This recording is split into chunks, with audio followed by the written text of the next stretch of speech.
નમસ્કાર વિદ્યાર્થી મિત્રો, તમે છો મિત્રના સાથે મિત્રો આપણી લાસ્ટ ડે રિવિઝનની ટાર્ગેટ સિરીઝમાં ફરી એક વખત આપનું હાર્દિક સ્વાગત કરું છું. મિત્રો આજે આપણે આપણા એનસીઈઆરટી બાયોલોજીનું ચેપ્ટર 2 એટલે કે સપુષ્પી વનસ્પતિમાં લિંગી પ્રજનન તેના વિશેનો અભ્યાસ કરવાનો છે. તો ફટાફટ શરૂ કરીએ. મિત્રો આપણે ખ્યાલ છે કે જે સપુષ્પી વનસ્પતિઓ છે એ એટલા માટે કહેવાય છે કારણ કે તેમાં પુષ્પો હાજર હોય છે, બરાબર છે. આ વાત સૌને ખ્યાલ છે. વધુમાં ખાસ યાદ રાખવાનું છે કે જો પ્રશ્ન પૂછે કે વનસ્પતિનું પ્રાજનનિક અંગ કયું, તો તેમાં આવશે પુષ્પો. ક્લિયર? પુષ્પો શા માટે ઉપયોગી છે અથવા તો પુષ્પો શા માટે હાજર છે અથવા તો ક્યાં ક્યાં મહત્વ ધરાવે છે તેની વાત કરીએ તો તે સૌંદર્યલક્ષી હોય છે, સુશોભન માટે ઉપયોગી છે, સામાજિક, ધાર્મિક કે સાંસ્કૃતિક મૂલ્યો ધરાવે છે. આપણે ખ્યાલ છે. વધુમાં યાદ રાખવાનું કે મનુષ્યની લાગણીઓ વ્યક્ત કરવાનું અથવા તો એમ કહી શકાય કે લાગણીઓના પ્રતીક સ્વરૂપે એટલે કે પ્રેમ, વાલ, ખુશી, શોક, વ્યથા, દુઃખ વગેરે માટે જે સૌથી અગત્યનું છે તે છે પુષ્પો. ક્લિયર? આગળ વાત કરીએ તો પુષ્પ સંવર્ધન એટલે કે ફ્લોરિકલ્ચર. મિત્રો ખાસ યાદ રાખજો, પુષ્પ સંવર્ધનને કહીશું આપણે ફ્લોરિકલ્ચર, બરાબર છે. ફ્લોરિકલ્ચર એટલે શું? તો કે પુષ્પ ઉત્પન્ન કરતા અને કલાત્મક છોડના ઉછેરને પુષ્પ સંવર્ધન કહેવાય. એટલે કે એવા છોડ કે જે કલાત્મક છે અથવા તો પુષ્પ સર્જન કરે છે તો તેને શું કહીશું આપણે? ફ્લોરિકલ્ચર. ક્લિયર? આ ખાસ શબ્દ યાદ રાખજો. વધારામાં મિત્રો આપણે ખ્યાલ છે પુષ્પીય ચક્રો તો 4 છે: વજ્ર ચક્ર, દલ ચક્ર, પુંકેસર ચક્ર, સ્ત્રીકેસર ચક્ર. મિત્રો ઘણી વખત આનો ક્રમ પૂછે છે. 11th માં પણ આપણે અભ્યાસ કર્યો છે. ક્રમમાં યાદ રાખવાનું છે કે બહારથી અંદર તરફ જઈએ એટલે કે પુષ્પને હાથમાં રાખીએ અને બહારથી અંદર તરફ જઈએ તો સૌથી બહારના ભાગે વજ્ર ચક્ર આવશે, ત્યારબાદ દલ ચક્ર, ત્યારબાદ પુંકેસર ચક્ર અને સૌથી અંદર આવશે સ્ત્રીકેસર ચક્ર. એ ઉપરાંત મિત્રો યાદ રાખજો સ્ત્રીકેસર ચક્રનું બીજું નામ જાયાંગ પણ યાદ રાખીશું, બરાબર છે. વધુમાં જો આવશ્યક ચક્રો અથવા તો લિંગી ચક્રો એવો શબ્દ વાપરે તો તેમાં આવશે પુંકેસર ચક્ર અને સ્ત્રીકેસર ચક્ર. એનો મતલબ કે પુંકેસર ચક્ર અને સ્ત્રીકેસર ચક્રને આવશ્યક ચક્રો પણ કહેવાય અથવા તો લિંગી ચક્રો પણ કહેવાય છે, બરાબર છે. ઓકે, હવે મિત્રો ડિટેલમાં સમજીએ. તો મિત્રો સપુષ્પી વનસ્પતિઓમાં આપણે આ ચેપ્ટરમાં મુખ્ય કઈ કઈ ઘટનાનો અભ્યાસ કરવાનો છે તે સમજતા જઈએ અને બીજું પણ યાદ રાખવાનું કે જ્યારે આ ઘટનાઓમાં કઈ કઈ બાબતો સમાવિષ્ટ છે તો તે પણ તમારે આ ચાર્ટ ઉપરથી યાદ રહી જશે. દાખલા તરીકે સૌપ્રથમ આપણે ભણશું પૂર્વફલન ઘટનાઓ, ત્યારબાદ ફલન ક્રિયા અને ત્યારબાદ પશ્ચફલન ઘટનાઓ કે રચનાઓ, બરાબર છે. તો આ 3 મુદ્દા જે છે એને તમારે સિક્વન્શિયલ યાદ રાખવાના થશે. સૌપ્રથમ પૂર્વફલન ઘટનાઓમાં શું આવી શકે તો તેમાં આપણે નર પ્રજનન અંગ, માદા પ્રજનન અંગ એટલે કે પુંકેસર, સ્ત્રીકેસરનો અભ્યાસ કરીશું. ત્યારબાદ લઘુ બીજાણુધાની અને મહાબીજાણુધાની કે જેમાંથી ક્રમશઃ પરાગરજ અને અંડકોષ ઉત્પન્ન થાય એટલે કે લઘુ બીજાણુધાનીમાંથી પરાગરજ અને મહાબીજાણુધાનીમાંથી અંડકોષ ઉત્પન્ન થાય છે તે તમારી વિકલ્પ માટે યાદ રાખવાનું. ત્યારબાદ જે લઘુ બીજાણુ જનન કે મહાબીજાણુ જનનની ક્રિયા થશે તેને અનુસાર તેને ક્રમશઃ નરજન્યુજનકનો અને માદાજન્યુજનકનો પણ વિકાસ થાય. તો આ પણ તમારે યાદ રાખવાનું છે કે નર અને માદાજન્યુજનકનો જે વિકાસ થાય છે તે લઘુ બીજાણુ જનન કે મહાબીજાણુ જનનમાંથી થાય છે. ક્લિયર? ત્યારબાદ તેમાં આપણે પરાગનયનની ક્રિયાનો પણ અભ્યાસ કરીશું કે જેમાં સ્વપરાગનયન અને પરપરાગનયન 2 પ્રકાર ભણવાના થશે અને તેને અનુસાર પરાગવાહકો પણ જાણીશું કે જેમાં અજૈવિક કે જૈવિક પરાગવાહકો હોય, જેમાં અજૈવિકમાં પવન અને પાણી, જૈવિકમાં પ્રાણી અને કીટકોનો સમાવેશ થાય. તો પૂર્વફલન ઘટનાઓ કઈ કઈ છે એવો પ્રશ્ન પૂછે તો તેના બાબતે તમારે આટલા મુદ્દા યાદ રાખવાના થાય કે જે તમારે વૈકલ્પિક પ્રશ્નમાં ઉપયોગી થશે, બરાબર છે. ત્યારબાદ બેવડા ફલનમાં આપણે યાદ રાખવાનું છે કે બેવડું ફલન છે તેમાં 2 પ્રકારે ફલન થાય છે. સપુષ્પી વનસ્પતિઓની લાક્ષણિકતા છે, ખાસ યાદ રાખજો. સપુષ્પી વનસ્પતિની લાક્ષણિકતા એટલે શું? તો કે બેવડું ફલન, બરાબર છે. આ બેવડું ફલન શા માટે બેવડું ફલન કહેવાય એવો પ્રશ્ન પૂછે તો યાદ રાખવાનું છે કે અહીં 2 ફલન થઈ છે. એક સંયુગ્મન કહેવાશે અને બીજું કહેવાશે ત્રિકીય જોડાણ. ડિટેલમાં આપણે પછી અભ્યાસ કરીએ છીએ. અને ત્યારબાદ તેમાંથી જે ભ્રૂણપોટનો વિકાસ થાય છે તેમાં 7 કોષીય અને 8 કોષ કેન્દ્રીય અવસ્થા જોવા મળે. તો આ વિકલ્પ માટે પણ યાદ રાખવાનું થાય, બરાબર છે. અને જો પશ્ચફલન ઘટનાઓ વિશે માહિતી પૂછે તો તમારે યાદ રાખવાનું છે મુખ્યત્વે 2 ક્રિયાઓ. એક તો યુગ્મનજનો વિકાસ થાય અને પ્રાથમિક ભ્રૂણપોષનો વિકાસ થાય, બરાબર છે. ત્યારબાદ તેને ક્રમશઃ ભ્રૂણ વિકાસ થાય, તેમાંથી બીજ વિકાસ થશે. બીજના 2 પ્રકારો યાદ રાખવાના, એકદળી, દ્વિદળી. અને બીજી અનુસાર પ્રકાર યાદ રાખીએ તો અભ્રૂણપોષી અને ભ્રૂણપોષી. ક્લિયર? અને આ જ ચેપ્ટરમાં બાકીના 2 ટોપિક આવશે તે છે અસંયોગી જનન અને બહુભ્રૂણતા. ક્લિયર? તો ટૂંકમાં આપણું જે આખું ચેપ્ટર છે તેમાં આટલા મુદ્દાઓ સમાવિષ્ટ છે, બરાબર છે. તો દરેક મુદ્દાઓ કયા વિભાગમાં રહેલા છે તેને તમારે આ ચાર્ટ ઉપરથી યાદ રાખવાના થશે. ક્લિયર?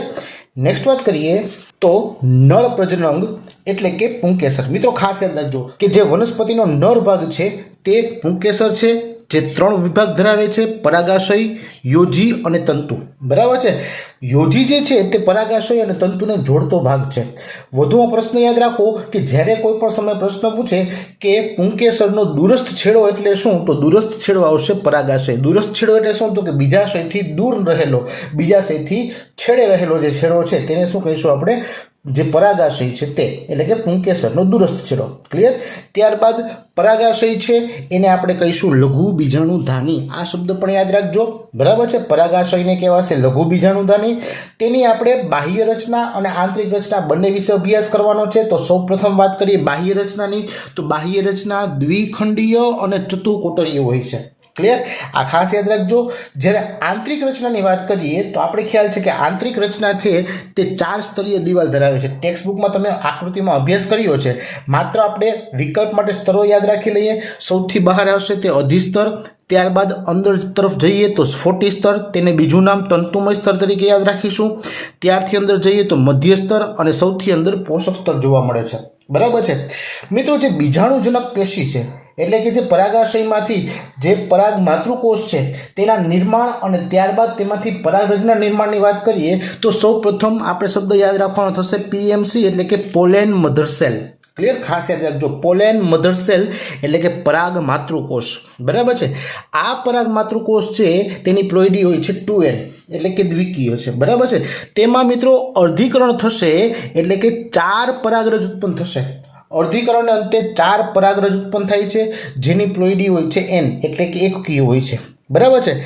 આ જે પરાગરજ છે તે પણ 2 સ્તર ધરાવે છે, બાહ્ય સ્તર અને અંતઃસ્તર. ખાસ યાદ રાખજો મિત્રો, આ જે સ્તર છે તે પરાગાશયના સ્તર છે, જ્યારે આ 2 સ્તરની વાત કરીએ છીએ તે પરાગરજના સ્તરની વાત કરીએ છીએ. બરાબર છે.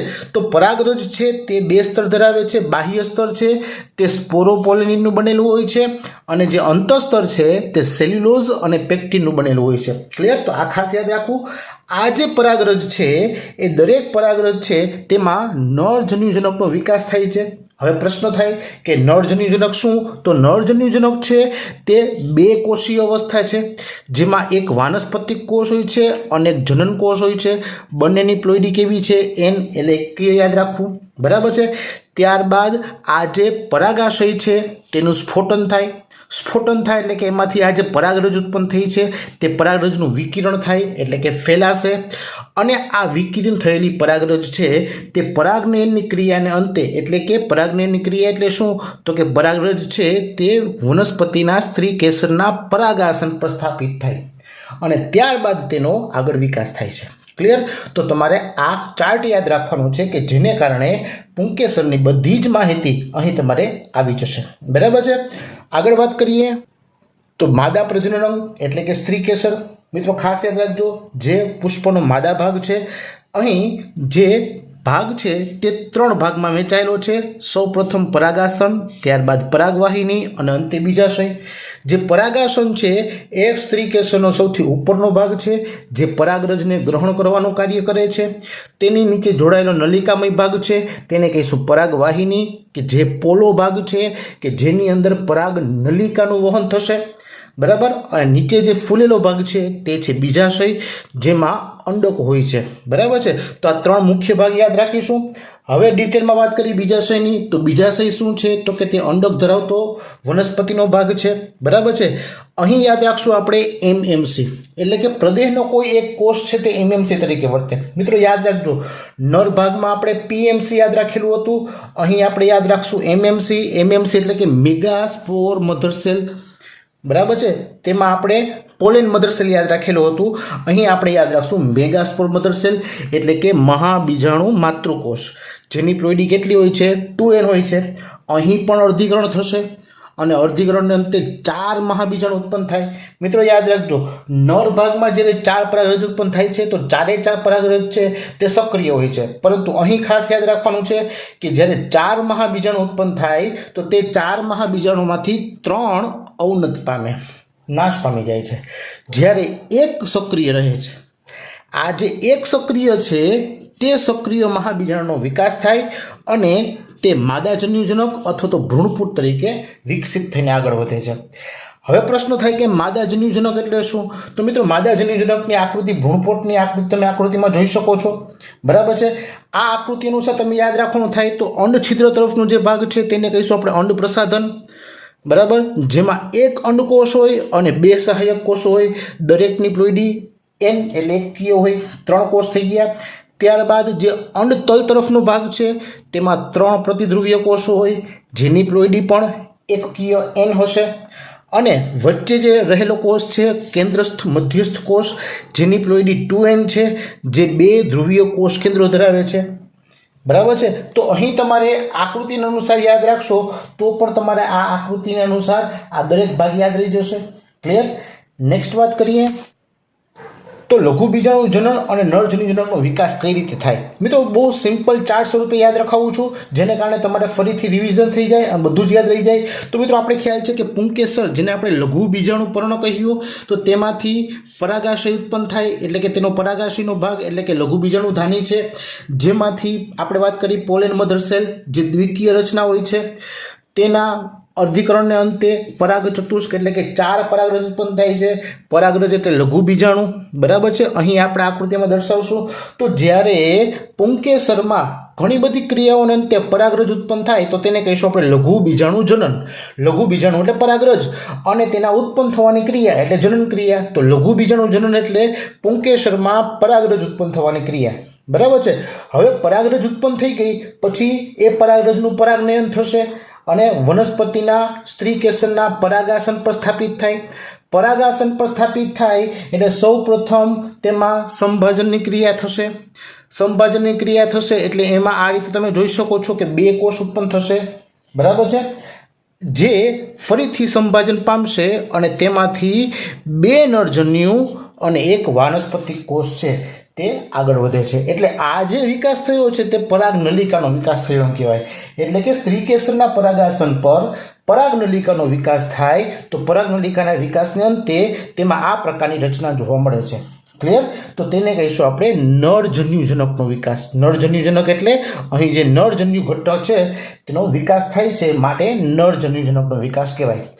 આવી જ રીતે મહાબીજાણુ જનન અને માદાજન્યુજનકનો વિકાસ યાદ રાખી લઈએ તો સ્ત્રી કેસર એટલે કે મહાબીજાણુ પર્ણ થયું, તેમાંથી અંડક ઉત્પન્ન થાય એટલે કે મહાબીજાણુ ધાની કહેવાશે, બરાબર છે. તેમાં એમએમસી એટલે કે 2n દ્વિકીય રચના ધરાવતા મેગાસ્પર્મ મધર સેલ હશે, જેમાં અર્ધીકરણને અંતે મહાબીજાણુ ચતુષ્ક ઉત્પન્ન થાય, જે 4 હોય. 4 માંથી 3 અવનત પામે એટલે કે 1 સક્રિય રહે. એ સક્રિય મહાબીજાણુની પ્લોઇડી હશે n, બરાબર છે. એટલે કે અહીં મહાબીજાણુ જનન થયું. સ્ત્રી કેસરમાં મહાબીજાણુના વિકાસની અવસ્થા, સ્ત્રી કેસરમાં મહાબીજાણુ ઉત્પન્ન થયો ત્યાં સુધીની અવસ્થા તો મહાબીજાણુ જનન.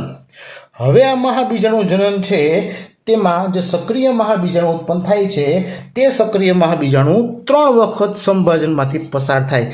પ્રથમ, બીજું અને ત્રીજું. એક કોષ છે સંભાજન થશે એટલે 2 બનશે, બીજા સંભાજનમાં 4 બનશે અને ત્રીજા સંભાજનમાં 8 બનશે. ક્લિયર? એટલે કે 1 માંથી 2, 2 માંથી 4 ને 4 માંથી 8. જે આ 8 કોષ કેન્દ્રીય રચના થાય છે તેમાં શું જોવા મળશે તો કે તેમાં તમે જોઈ શકો છો, આપણે હમણાં જે ડાયાગ્રામ જોઈ તે પ્રમાણે 1/3 પ્રતિધ્રુવીય કોષો, 1/1 અંડકોષ ને 2 સહાયક કોષો અને મધ્યસ્થ દ્વિકીય કોષ કેન્દ્ર જોવા મળે, બરાબર છે. તો આ રચના શેની થઈ? માદાજન્યુજનકની એટલે કે ભ્રૂણપુટની રચના થઈ, બરાબર છે. તો આ તમારે યાદ રાખવાનું થશે. ક્લિયર? મિત્રો અહીં તમારે એક સ્પેશિયલ મુદ્દો પણ યાદ રાખવાનો છે પંચાનન મહેશ્વરીનો. તો તેમણે ભ્રૂણપુટના નિર્માણમાં ભાગ લેતા મહાબીજાણુઓની સંખ્યાને આધારે પ્રકાર પાડ્યા. ખાસ યાદ રાખજો, મહાબીજાણુઓની સંખ્યાને આધારે પ્રકાર પાડ્યા. મોનોસ્પોરિક, બાયસ્પોરિક કે ટેટ્રાસ્પોરિક, બરાબર છે. તો આ પંચાનન મહેશ્વરી માહિતી આપી હતી તો તમારે આ પણ યાદ રાખવાની થશે. ક્લિયર? ઓકે. નેક્સ્ટ વાત કરીએ તો પરાગરજ દ્વારા થતા એલર્જીક રોગો વિશેની. તો મિત્રો આપણે ખ્યાલ છે કે પરાગરજ છે તે એલર્જી પ્રેરક ઘટક છે, એટલે કે તીવ્ર એલર્જી થાય છે, શ્વાસવાહિકાની યાતના થઈ છે, જેને કારણે અસ્થમા કે બ્રોન્કાઇટિસનો ભોગ થવું પડે છે, બરાબર છે. દાખલા તરીકે આયાત કરવામાં આવેલા ઘઉંની સાથે અશુદ્ધિ તરીકે ગાજર ઘાસ આવેલ, જેને પાર્થિનિયમ તરીકે યાદ રાખવાનું છે, ભારતમાં આયાત કરવામાં આવેલા ઘઉંની સાથે અશુદ્ધિ તરીકે આવેલ હતી અને જે સર્વવ્યાપી છે અને જેની પરાગરજ એલર્જી પ્રેરક છે એ પણ યાદ રાખવાનું. બરાબર છે મિત્રો. એ ઉપરાંત યાદ રાખવાનું છે કે પરાગરજ છે તે પૂરક આહાર તરીકે પણ ઉપયોગી છે. બરાબર છે, કારણ કે તે પોષક તત્વોથી સમૃદ્ધ છે. મિત્રો આપણે રિવિઝન બેઝ જઈએ છીએ એટલે દરેક મુદ્દાને આ રીતે શોર્ટમાં યાદ રાખીશું, ઝડપથી ભણીશું તો બધું આવડી જશે. બરાબર છે. આ પરાગરજ પોષક તત્વોથી સમૃદ્ધ હોય છે, માટે ગોળી સ્વરૂપે અથવા તો સિરપ સ્વરૂપે બજારમાં ઉપલબ્ધ પણ છે, જે મોટા ભાગે રમતવીરો અથવા તો રેસમાં જે ઘોડાઓ ભાગ લે છે તેમના દ્વારા ઉપયોગમાં લેવા છે. શું કામ? તો કે તેમની કાર્યક્ષમતા વધારવા માટે. તો આવી માન્યતાને ધ્યાનમાં રાખીને પરાગરજ છે તે પૂરક આહાર તરીકે ઉપયોગી છે. ક્લિયર? તો આ મુદ્દો પણ યાદ રાખી લેવાનો. નેક્સ્ટ વાત કરીએ પરાગરજની જીવિતતાની. તો એનો મતલબ કે પરાગરજ છે એ ક્યાં સુધી જીવિત રહી શકે.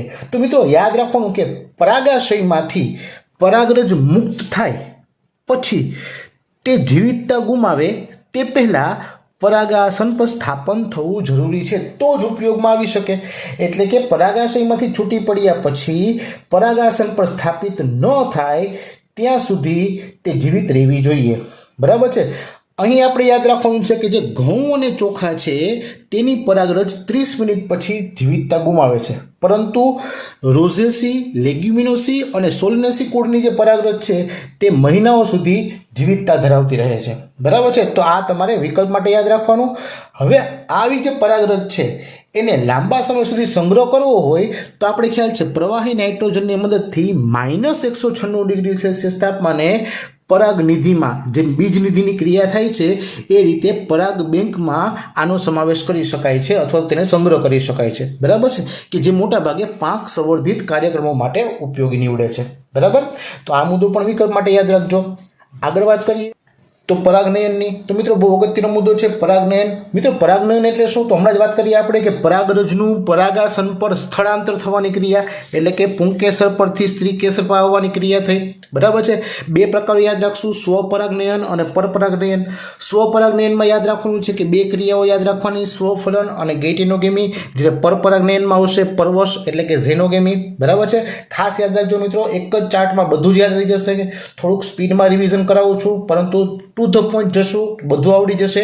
મિત્રો સૌ પ્રથમ વાત કરીએ સ્વફલનની. તો પરાગરજ જે પુષ્પની હોય તે જ પુષ્પ પર ફલન કરશે, એટલે કે જે પુષ્પની પરાગરજ છે તે જ પુષ્પના સ્ત્રીકેસરનું ફલન કરે, તો સ્વફલન થયું.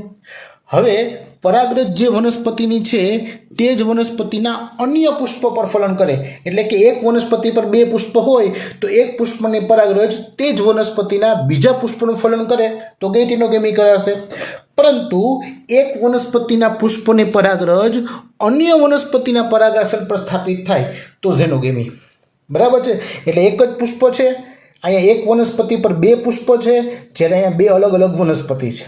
બરાબર. ઓકે મિત્રો, આ ક્રિયા ફક્ત દ્વિલિંગી પુષ્પોમાં થાય. આ ક્રિયા દ્વિલિંગી અને એકલિંગી પુષ્પોમાં થાય. આ ક્રિયા દ્વિલિંગી અને એકલિંગી પુષ્પોમાં થાય. પરંતુ અહીં યાદ રાખવું કે જે ગેઇટિનોગેમી છે તેમાં જે એકલિંગી પુષ્પો છે એનો મતલબ કે તે એક સદની વનસ્પતિ છે. એક સદની વનસ્પતિ એટલે શું? તો કે એક સદની વનસ્પતિ એટલે કે એક જ પ્રકાંડ ઉપર બે અલગ અલગ પ્રકારના પુષ્પો રહેતા હોય. બરાબર. ઓકે. જ્યારે આમાં શું છે, એક સદની વનસ્પતિ અને દ્વિસદની વનસ્પતિ.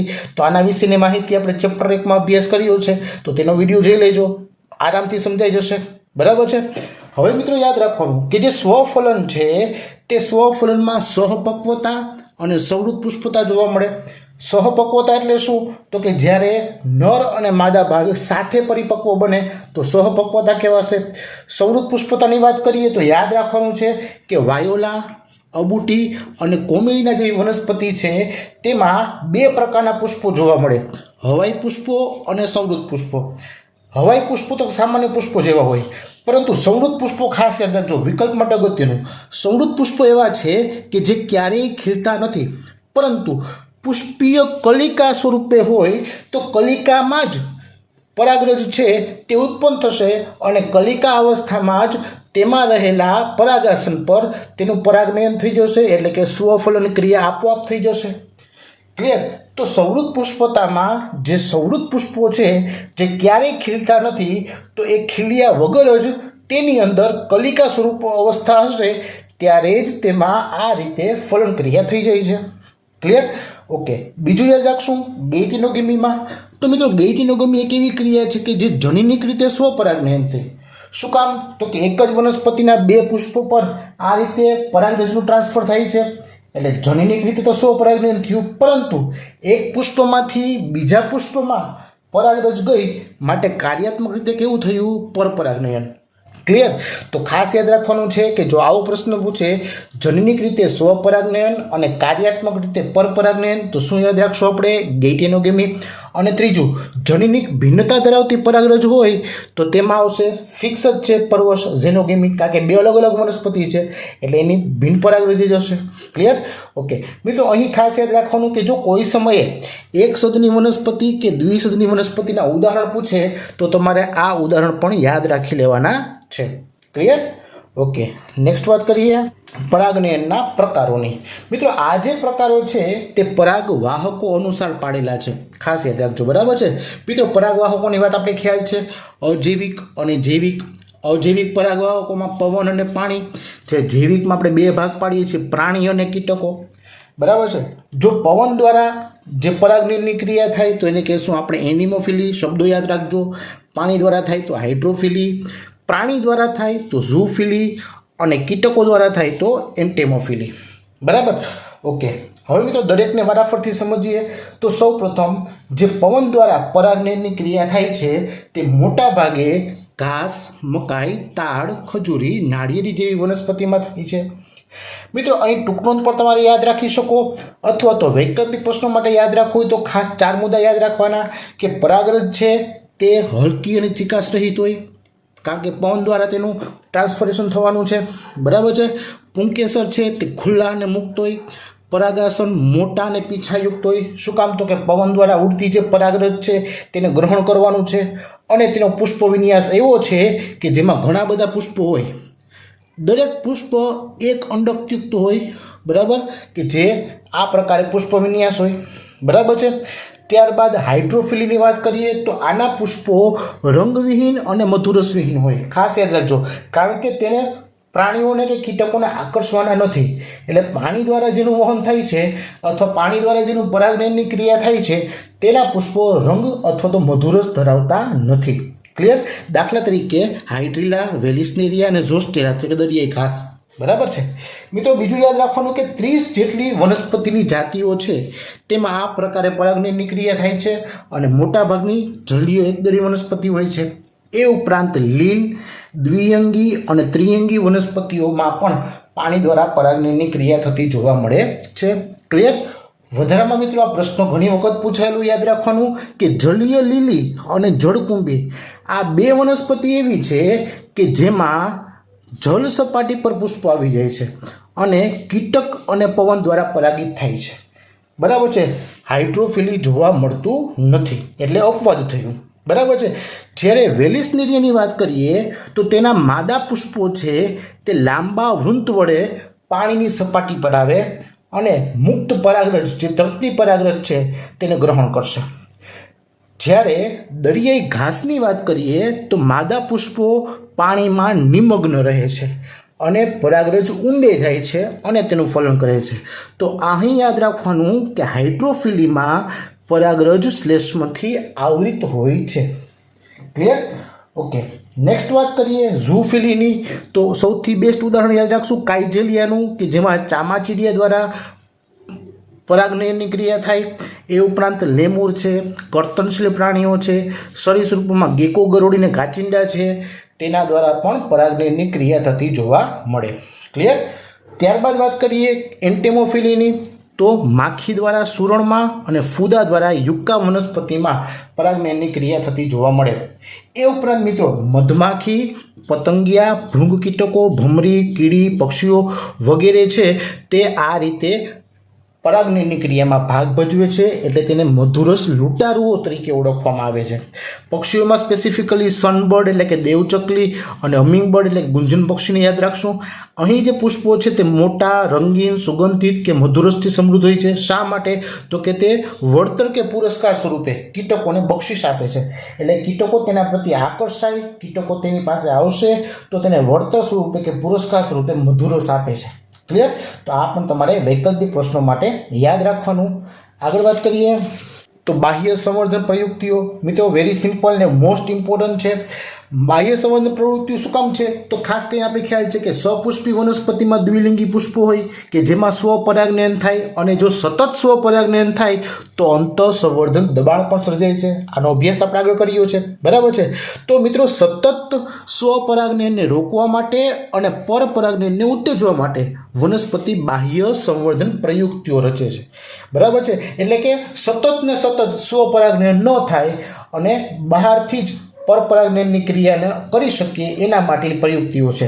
હવે પ્રયુક્તિમાં 4 યાદ રાખશું આપણે: પૃથકપક્વતા, વિષમ પરાગવાહિની, સ્વવંધ્યતા અથવા તો સ્વ અસંગતતા કહેવાય, અને એકલિંગી પુષ્પોદ્ભવ.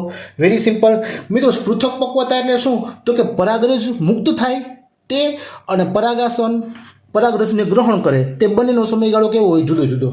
એટલે કે પરાગાશયમાંથી પરાગરજ મુક્ત થાય અને પરાગાસન પરાગરજને ગ્રહણ કરે તેના માટેનો સમય જો એક હોય તો કામ બને.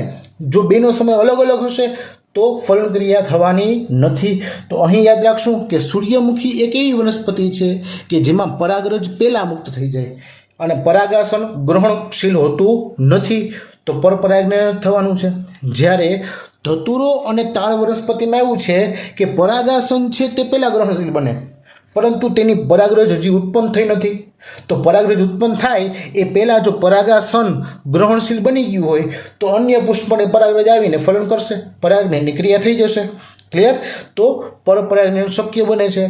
વિષમ પરાગવાહિનીમાં શું છે? તો કે પરાગાશય અને પરાગાસનના સ્થાન કેવા હોય છે? જુદા જુદા હોય છે, બરાબર છે. જેને કારણે તેમનો સંપર્ક થતો નથી. દાખલા તરીકે પ્રિમ્યુલામાં. ત્યારબાદ સ્વ અસંગતતાની વાત કરીએ તો તે જનની ક્રિયાવિધિ છે કે જેમાં સ્વપરાગરજનું અંકુરણ જ થતું અટકાવે છે. દાખલા તરીકે માલવા વનસ્પતિ. મિત્રોનો ડિટેલ અભ્યાસ કરવા માટે આખા ચેપ્ટરના વિડીયોઝ બનાવેલા છે, પરંતુ આ ચેપ્ટરમાં આ જે પદ્ધતિ છે બાહ્ય સંવર્ધન પ્રયુક્તિ છે તેનો ઉદાહરણ સાથેનો બહુ સ્પેસિફિક માહિતી સાથેનો વિડીયો બનાવેલો છે, જે તમને અહીં દર્શાવું છું, જેની લિંક પણ ડિસ્ક્રિપ્શનમાં મળી રહેશે, તો તે ખાસ જોઈ લેજો, બરાબર છે. અને જો એકલિંગી પુષ્પ ઉત્પન્ન થાય તો બટ ઓબ્વિયસ છે સ્વપરાગનયન થવાનું નથી, બરાબર. દાખલા તરીકે દિવેલા, મકાઈ અને પપૈયામાં. ક્લિયર? તો વનસ્પતિ પરપરાગનયનને ઉત્તેજિત કરવા માટે આ 4 પ્રયુક્તિઓ યોજે છે. ક્લિયર? નેક્સ્ટ વાત કરીએ પરાગરજ સ્ત્રીકેસર આંતરક્રિયાની. મિત્રો ખાસ યાદ રાખજો, પરાગાસન છે તે સંગત કે અસંગત હોઈ શકે, બરાબર છે. શેના માટે? તો કે પરાગરજને ઓળખવાની ક્ષમતા ધરાવવા માટે. એટલે કે પરાગરજ સંગત કે અસંગત છે તેને ઓળખવાની ક્ષમતા પરાગાસન પાસે છે, બરાબર છે. ઓકે. હવે સંગત કોને કહેવાશે? તો કે સંગત પરાગરજ એટલે એવી પરાગરજ કે સ્ત્રી કેસર તેનો સ્વીકાર કરે અને પશ્ચ પરાગનયનની ઘટનાઓ થાય ને ફલન શક્ય બને. પરંતુ જો અસંગત પરાગરજ હોય તો સ્ત્રી કેસર તેનો સ્વીકાર કરતું નથી અને પરાગરજનું અંકુરણ થવા નહીં દે અથવા તો પરાગનલિકાની વૃદ્ધિ અટકાવશે, બરાબર. તો સંગત પરાગરજ હશે તો ફલન ક્રિયા થશે, અસંગત પરાગરજ હશે તો ફલન ક્રિયા નહીં થાય. એટલે કે પરાગાસન છે તેની ઓળખ કરશે સંગત છે કે અસંગત, બરાબર છે. જો સંગત હોય ફલન થાય તો ત્યારબાદ ફલન માટે શું થશે?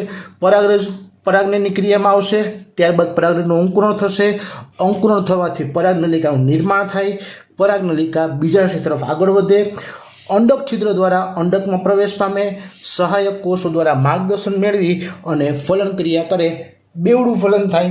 ક્લિયર? તેના વિશે આપણે આગળ ભણશું. હવે જો આ આંતરક્રિયાને કૃત્રિમ રીતે સમજવી હોય તો આપણે કૃત્રિમ સંવર્ધન પ્રયોગો કરવા પડે.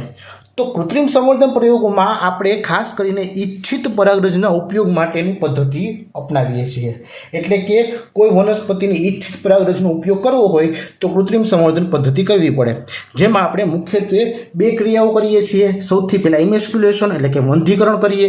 એટલે કે દ્વિલિંગી પુષ્પો જ્યારે કળી સ્વરૂપે હોય, કલિકા હોય, તો એ કલિકા અવસ્થામાં જ તેમાંથી પુંકેસરને પરાગાશયના સ્ફોટન પહેલાં દૂર કરી લઈ, એટલે પુંકેસર દૂર થઈ ગયું તો તે આપોઆપ છે તે સક્રિય બનતું નથી અને સ્ત્રી કેસરનું ફલન નહીં કરે, બરાબર.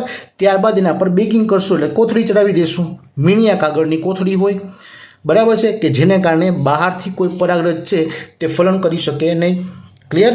ત્યારબાદ ફરીથી જ્યારે પરાગાસન ગ્રહણશીલ બને તો ઈચ્છિત પરાગરજનો તેના પર છંટકાવ કરીએ છીએ. આનો આપણે પ્રયોગ પણ આવે છે, બરાબર છે. તો આ રીતે પરાગરજ છે આપણે જે ઈચ્છિત પરાગરજ હોય તેના છંટકાવ દ્વારા આપણે આ પ્રયોગને કૃત્રિમ સંવર્ધિત કરી શકીએ છીએ. ક્લિયર. ઓકે, આગળ જોઈએ તો બેવડું ફલન વેરી મોસ્ટ ઇમ્પોર્ટન્ટ. મિત્રો, ખ્યાલ છે આપણને કે આવૃત બીજધારી વનસ્પતિની લાક્ષણિકતા એટલે બેવડું ફલન. ક્લિયર. અહીં બે નરજન્યુઓ ફલન ક્રિયામાં ભાગ ભજવે છે. આપણે ખ્યાલ છે એક નરજન્યુ છે તે અંડકોષ સાથે સંયુગ્મન કરશે અને યુગ્મનજની રચના કરશે, જ્યારે બીજો નરજન્યુ છે જે મધ્યસ્થ કોષ કેન્દ્ર જે 2n ધારો છે તેની સાથે ત્રિકીય જોડાણ કરી PEN પ્રાથમિક ભ્રૂણપોષની રચના કરે જે ત્રિકીય છે. તો અહીં બે ફલન થયા એટલે બેવડું ફલન. ક્લિયર. બાજુની આકૃતિમાં તમે જોઈ શકો છો, બરાબર છે. યુગ્મનજ છે તે આગળ વધી અને ભ્રૂણમાં રચના પામશે અને PEN છે તેમાંથી ભ્રૂણપોષ બને, બરાબર છે.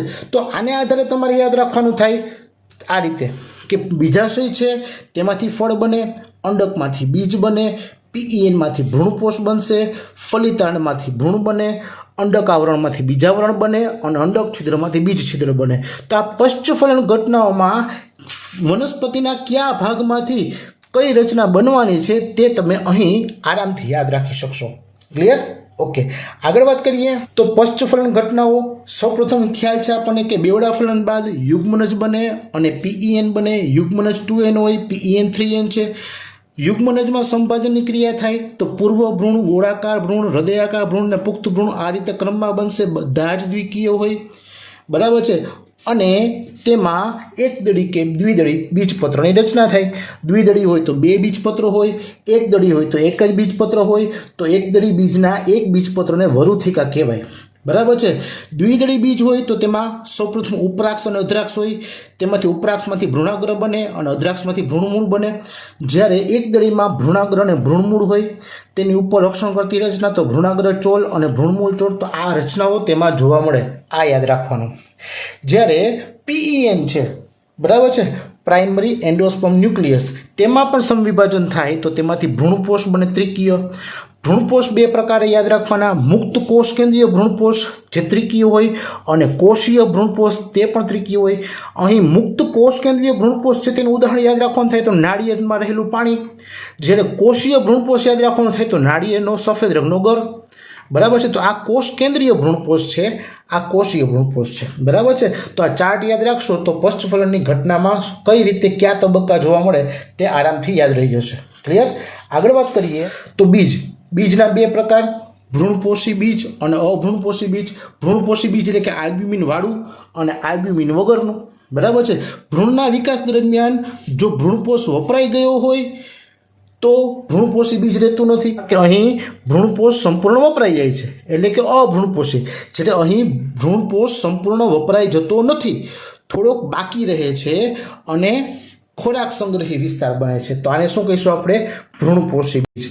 દ્વિદળી અને એકદળી ભ્રૂણપોષી બીજના ઉદાહરણ આપેલા છે તે યાદ રાખવાના થશે. જ્યારે અહીં બીજપત્રો છે તે ખોરાકનો સંગ્રહ કરી માંસલ બને છે, બરાબર છે. બીજપત્રો ખોરાકનો સંગ્રહ કરી માંસલ બને છે તો તેના ઉદાહરણ પણ અહીં તમારે દ્વિદળી અને એકદળીના યાદ રાખવાના થશે. ક્લિયર. આગળ વાત કરીએ તો કેટલાક બીજમાં પ્રદેહનો કેટલોક ભાગ વપરાયા વગરનો ચિરલગ્ન સ્વરૂપે રહે તેને કહેવાય બીજ દેશેષ. દાખલા તરીકે બીટ અને કાળા મરી. તો આ વિકલ્પ તમારે યાદ રાખવાનો છે. હવે સૌથી જૂનું બીજની વાત કરવામાં આવે તો લ્યુપાઇન, લ્યુપાઇનસ આર્કટિક્સનું 10,000 વર્ષોની સુસુપ્તતા રહી, બરાબર છે. અને ખજૂરની વાત કરીએ તો 2000 વર્ષની સુસુપ્તતાના બીજ મળેલા છે મૃત દરિયા નજીક કિંગ હેરોલ્ડના મહેલમાંથી, બરાબર છે. હવે સુષુપ્ત અવસ્થા શું સમજીએ કે જ્યારે બીજ છે એ પુખ્તતાએ પહોંચે તો તેમાં ભેજનું પ્રમાણ 10 થી 15% જેટલું જ હોય, બરાબર છે. તો એવા સમયે તેની ચયાપચય ક્રિયાઓ કેવી પડી જાય? ધીમી પડી જાય. તેમાં પાણીનું પ્રમાણ ઘટે, એને કારણે બીજ કેવું થઈ જાય? સુષુપ્ત. એટલે કે બીજ સુષુપ્ત અવસ્થામાં છે. આપણા ઘરમાં જે કઠોળ છે એ બધા ક્યાં છે? સુષુપ્ત અવસ્થામાં રહેલા બીજ છે, બરાબર છે। અનુકૂળ પરિસ્થિતિ પ્રાપ્ત થાય તો ફરીથી બીજાંકુરણ થાય। અનુકૂળ પરિસ્થિતિ એટલે શું તો કે પૂરતો ભેજ મળે, ઓક્સિજન મળે કે તાપમાન મળે તો ફરીથી શું થશે તો કે ફરીથી તેમાંથી આ રીતે બીજાંકુરણ થશે। ક્લિયર। અને તેમાંથી આગળ ફળ નિર્માણ થાય। તો વાત કરીએ ફળની। તો મિત્રો ફળ છે એ 3 પ્રકારના, કૂટફળ, સત્યફળ અને અફલિત ફળ। સત્યફળ એટલે શું ખાસ યાદ રાખો, જ્યારે સામાન્ય રીતે વનસ્પતિના બીજાશયમાંથી ફળ નિર્માણ થાય એટલે કે બીજાશયમાંથી જ ફળ બની ગયું મોટાભાગની વનસ્પતિમાં જોવા મળે તો તે ફળ કેવું કહેવાશે? સત્યફળ કહેવાશે। કૂટફળ કેને કહીશું તો કૂટફળ એટલે પુષ્પાસનમાંથી ફળ નિર્માણ થાય એટલે કે બીજાશયમાંથી નહીં, બીજાશય સિવાયના કોઈ બીજા ભાગમાંથી પુષ્પાસનમાંથી જો ફળ નિર્માણ થાય, દાખલા તરીકે સફરજન, સ્ટ્રોબેરી, કાજુ છે તો તેને શું કહીશું આપણે? કૂટફળ। પરંતુ ફલન થાય જ નહીં છતાં પણ ફળ નિર્માણ થયું એટલે કે ફલન વિના જો ફળ નિર્માણ થાય તો તે બીજવિહીન ફળ હશે, દાખલા તરીકે કેળા અને દ્રાક્ષ। બરાબર છે। તો ખાસ યાદ રાખવાનું છે, સત્યફળ બીજાશયમાંથી ફળ નિર્માણ થાય, બીજાશય સિવાય બીજા કોઈ ભાગમાંથી ફળ નિર્માણ થાય તો કૂટફળ બને, અને ફલન વિના ફળ બને તો તેને અફલિત ફળ કહેવાય। ક્લિયર? ઓકે, હવે એની ડિટેલમાં ચર્ચા કરીએ। તો મિત્રો સૌપ્રથમ વાત કરવાની થશે અસંયોગી જનનની। તો અસંયોગી જનન એટલે શું તો કે આપણે હમણાં જ વાત કરી કે અલિંગી પ્રકારે થતી એવી ક્રિયા કે જેમાંથી ફળ નિર્માણ થાય પરંતુ ફલન થતું નથી એટલે કે લિંગી પ્રજનનની નકલ છે। આ ખાસ યાદ રાખજો, અલિંગી પ્રકારે પ્રજનન થતી ક્રિયા પરંતુ જેમાં લિંગી પ્રજનનની નકલ થાય છે, લિંગી પ્રજનન થતું નથી, એને શું કહીશું આપણે? અસંયોગી જનન। એટલે કે સામાન્ય રીતે ફલનની અંતિમ નિપજ શું છે? બીજ છે। પરંતુ ખાસ યાદ રાખજો, એસ્ટરેસી કે ઘાસના કુળની વનસ્પતિમાં ફલન વગર બીજ નિર્માણ થાય। બરાબર? ફલન વગર બીજ નિર્માણ થાય તેને કહીશું આપણે અસંયોગી જનન। એને અનિર્ભેળતા પણ કહેવાય, એપોમિક્સિસ પણ કહેવાય અને પાર્થેનોજીનેસિસ પણ કહેવાય। બરાબર છે। આ અસંયોગી જનનમાં નર અને માદા ઘટકો ભેગા થતા નથી એટલે અલિંગી પ્રજનન થયું, લિંગી પ્રજનનની તો નકલ જ થઈ। બરાબર છે। અને તેને કારણે જે ફળ બને તો તેને શું કહીશું આપણે? પાર્થેનોકાર્પિક ફ્રૂટ। બરાબર છે। અથવા તો અફલિત ફળ, હમણાં વાત કરીએ આપણે। ક્લિયર? અને છેલ્લે વાત કરીએ બહુભ્રૂણતાની। બહુભ્રૂણતા એટલે શું? એક કરતાં વધારે ભ્રૂણ। સમજીએ, સામાન્ય રીતે એક અંડકમાં એક ભ્રૂણપૂટ હોય, બરાબર, અને એક ભ્રૂણપૂટમાં એક અંડકોષ।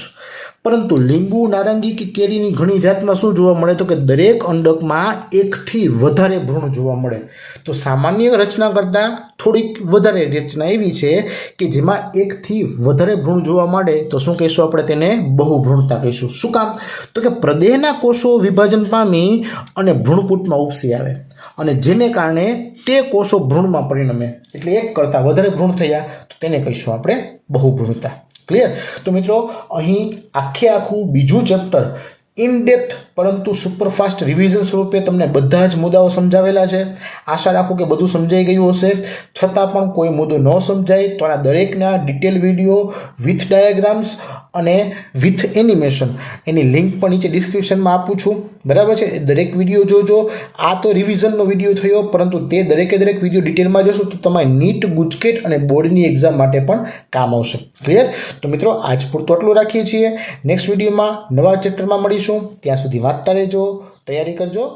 જય હિન્દ।